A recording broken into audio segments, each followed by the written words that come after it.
How an over-century-old tree became the staple for lovers of literature. Little Free Library is a non-profit organization that cherishes the fine art of literature and reading. Cheryl Lee Armitage is a homeowner who had a 110-year-old tree in her front yard that Little Free Library was very interested in. These two entities would come together to create a very interesting legal battle that resulted in free books people can read while enjoying rare scenery.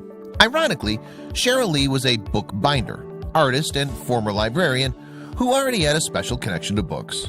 This made the appeal of Little Free Library to preserve the tree a lot easier. Cheryl Lee lives in Coeur d'Alene, Idaho, and the city was planning on removing the tree from her front yard. However, they wouldn't be able to do so without objection. Trees generally are very beautiful and can even add unique value to a property.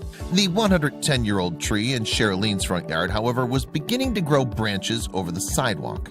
These branches were beginning to pose a threat to the safety of pedestrians, which is why the city wanted to remove the tree altogether. The differentiating opinions of the homeowner and city officials drew on for quite some time with various back-and-forth discussions. Eventually, the city had to decide on an action that would benefit pedestrians and public safety wants of the property owner. Many neighbors of Cheryl Lee were aware of what was happening, which also added to the weight of the situation overall. Once Cheryl Lee got the news that the city was planning on removing the tree from her yard, she was determined to stop the action in its tracks. In the end, she wasn't able to completely stop the tree from being cut down. However, the stump from the tree remained in her yard.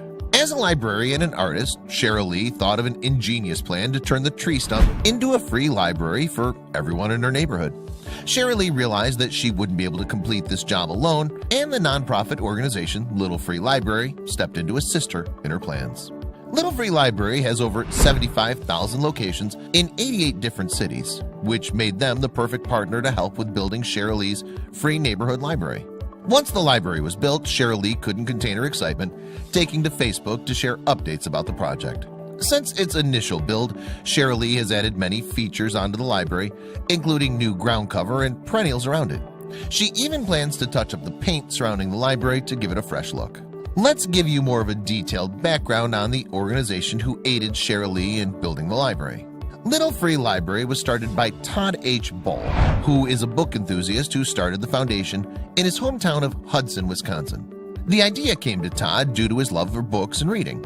He wanted to start an organization that would make it easy for people to gather the information they want without much hassle. Todd began sharing his idea with his neighbors, who were quick to jump on board due to their love for reading books as well.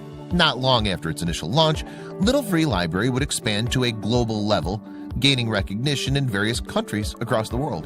The basis of the organization is to provide people with free access to library books that don't require sign-up or other troublesome tasks. Beyond free books, Todd has a true vision for providing resourceful networking opportunities and learning experience through the efforts of the Little Free Library. Cheryl Lee's tree stump is now a staple in her community, and people of all backgrounds enjoy visiting the library. The sheer intuitive genius that Cheryl Lee and Little Free Library displayed with the transformation of the old tree trunk proves that anything is possible. It's also the story of how you can turn even the dimmest of situations into moments that create a lasting impact. The process involved with getting this library set up was definitely no easy task. The challenges involved during the entire process would have made it easy for Cheryl Lee and Little Free Library to simply call off the project. Persistence, dedication, and passion for offering valuable information all played a huge part on the end result that we see in the Tree Stump Library today. Living in an age that focuses so much on technology and social standing, Cheryl Lee's Tree Stump Library provides a humanizing view about the reality we all seem to be losing a grip on. The design of the Tree Stump Library is almost surreal, with a seemingly Harry Potter-like appearance to it. Pure value and fertilizing knowledge simply radiate from this Little Free Library location, and shows the reflection of all the people who work so hard on this project. The same way that you pass up a payphone or a light pole while walking in your neighborhood, Little Free Library provides easy access to worthwhile knowledge that people can use to advance their lives forward. The wholesome enjoyment of reading a book and using critical thinking skills is undoubtedly being lost in today's time. The story of Cheryl Lee and Little Free Library warms your soul, knowing that there are people out there who are trying to make the world a better place in any way that they can. The global book sharing movement, Little Free Library, continues to grow. However, Cheryl Lee's location will always be a very special edition. If you want to know more about where you can find a Little Free Library near you, go online and visit their site to find out more information. Cheryl Lee and Little Free Library joined forces to tackle a situation that was initially headed for disaster. The end result was a wonderful stop where people can share and read beautiful literature while enjoying what it means to have a sense of community and fellowship.